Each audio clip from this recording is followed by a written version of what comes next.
Coroner's investigative statement and equivocal death analysis.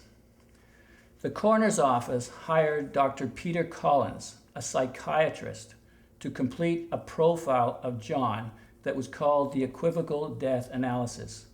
It was a component of the coroner's investigative statement. Dr. Collins refused to meet any of John's friends or family, and instead stated that the observations, insights, and opinions of Ms. Tonello were credible, and as a result were incorporated into the equivocal death analysis.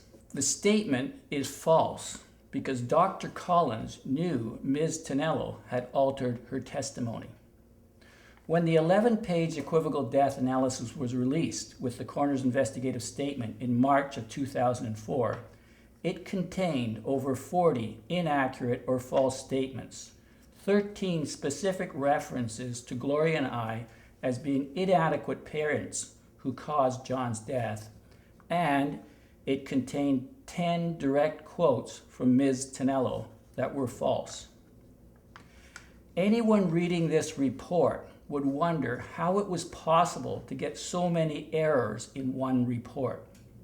Even the distance that John was found from the building was doubled to 35 feet from the police measurement of 17.5 feet.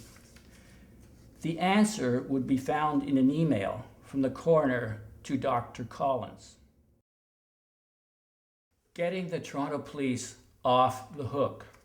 On the 13th of January 2003, Coroner Dr. David Evans gave written instructions to the psychiatrist Dr. Peter Collins, telling him how to structure his equivocal death analysis report in order to, quote, get the Metropolitan Toronto Police Services off the hook.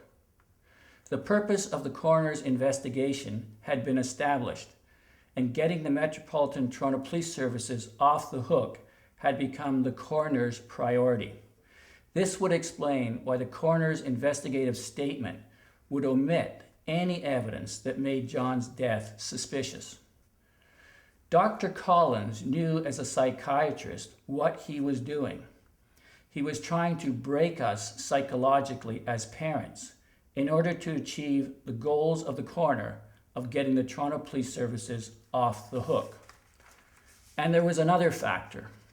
Dr. Collins had listed his employment history, yet he omitted that he had been and was employed by the Metropolitan Toronto Police Services and that he was a close friend of the police chief, Julian Fantino. Why would Dr. Collins produce a false report? Was it to maintain his own employment and his relationship with the Metropolitan Toronto Police Services? So how far had the Office of the Chief Coroner gone to get the Toronto Police Service off the hook? And who else in the government was involved?